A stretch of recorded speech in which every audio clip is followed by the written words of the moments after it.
So at 7 o'clock this morning, we had the opening ceremony to kick off this wonderful week of students from around the world that are here competing with their rockets that they've developed in different categories. And it's such an exciting venue for Spaceport America to host with Ezra. What this competition does is it allows universities from around the world. There's 14 countries, about 120 some teams this year. What it is the innovative spirit that these university students are getting while they're understanding the theoretical concepts of their studies. They actually have a practical side. They're actually building a rocket that they can then go to a competition, and you learn so much better that way as a student, that you're actually, what you study, you build something, you go out and compete and you launch it. As a host facility at Spaceport America, that's what excites us, because we're grooming the future workforce of the space industry. We're allowing them a really wonderful competition during their college years and the ability for them to be incredible assets to future companies. And you'll see as we go forward with this competition in time, you'll see that the companies are realizing this is the best event around the world, this much of the future aerospace brain trust in one location.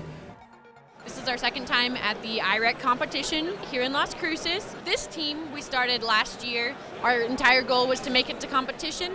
We made it. Unfortunately, we experienced a catastrophic failure, so our rocket blew up a couple hundred feet in the air.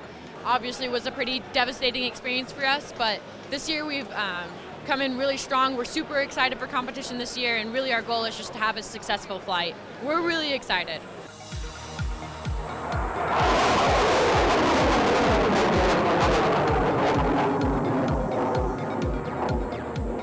Just got to do post-flight inspections, and yeah, then the stress is completely gone. It feels amazing. They're looking at the structural integrity of the rocket, making sure nothing, the fins weren't damaged on impact, that all the parachutes deployed correctly, essentially just that everything went as smoothly as possible. They're also going to analyze our altimeters, which will tell us our exact velocity and altitude that we reached, to see how close we were to our predicted ones. I actually just recently graduated from New Mexico State with my bachelor's in aerospace engineering, and I think New Mexico State is definitely an incredibly underrated school. They have really good engineering programs, and I think their student organizations, we compete with some of the best schools in the country who maybe have 3 or 4 times as funding as us, but it really comes down to the enthusiasm of the students and the members involved, people coming in on Sundays, 10, 15 people all working together, all having fun, and they not because they have to be there, because they want to be there. They don't get any grade for this, they don't get any extra credit. They really are just doing it. Yes, it'll help their resume a little, but they're doing it ultimately because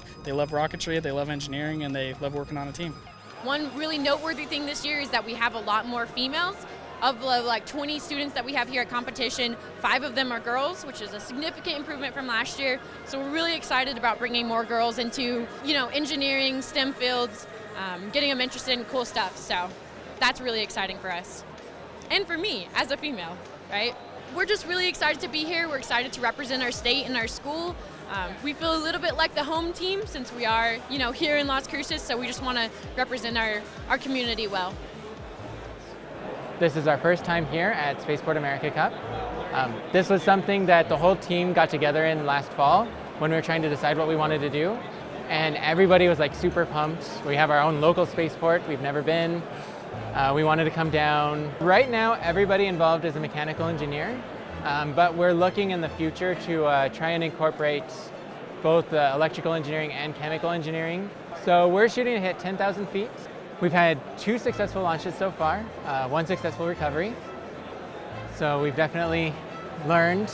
We're ready. We feel pretty good about the launch. 9, 8, 7, 6, 5, 4, 3, 2, 1.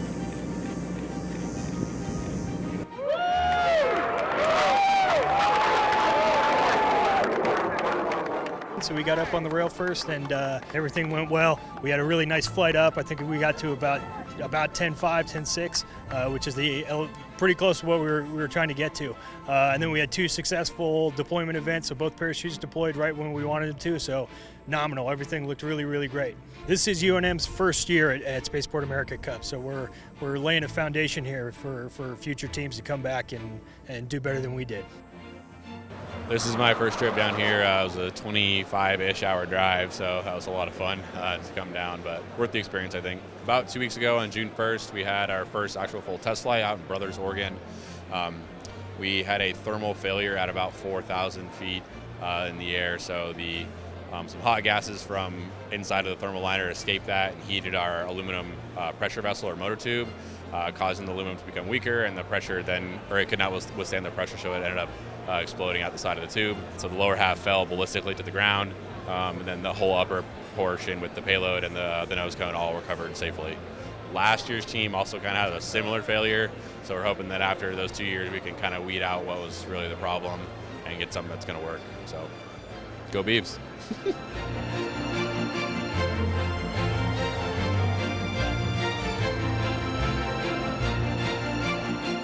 We're competing in a 30,000 feet commercial off-the-shelf solid motor competition.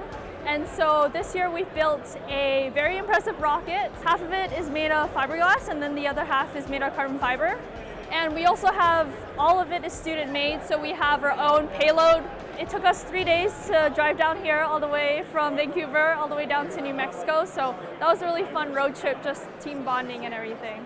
To get to 30,000 feet, you have to be supersonic. So the design of the rocket has to be extremely aerodynamic. It has to decrease as much drag as possible. So this year's new design features a tapered boat tail. We hope to win our category. We have been cleared to launch, so we are ready to go.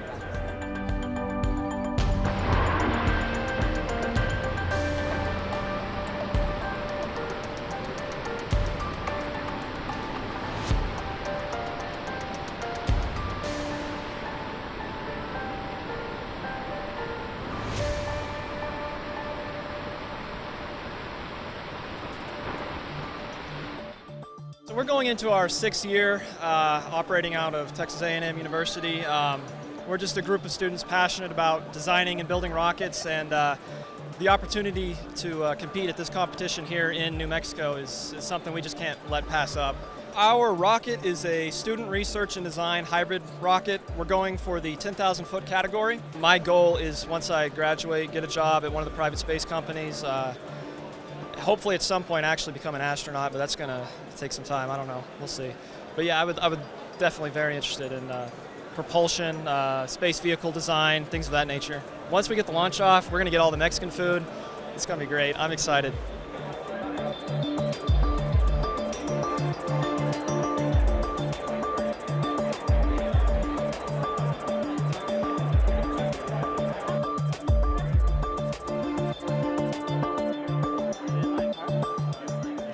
We are here because we want to compete with the best teams, with the best rocket teams around the world.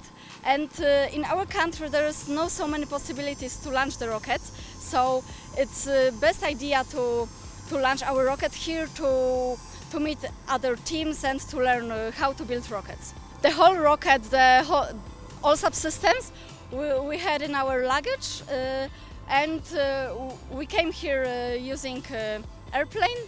And yes, we've got the whole rocket in the airplane. Our rocket is 5 meters long and weight about 50 kilograms. And the total impulse of the motor is 18 kilonewtons seconds.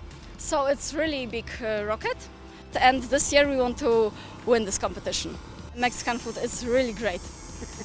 We eat it every day. Here is really beautiful, and the competition is amazing, and we hope it's not our last time, so see you next year.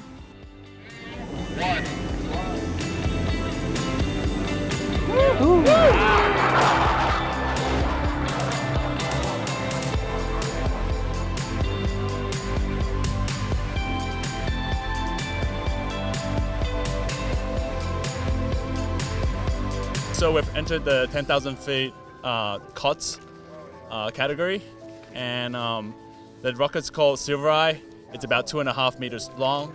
This is our first time here. We're still familiarizing ourselves with the whole procedure and all that, but we do have our own safety procedure and launch procedure that we've written up over the years. And as our policy, we have face shields on every time we deal with energetics.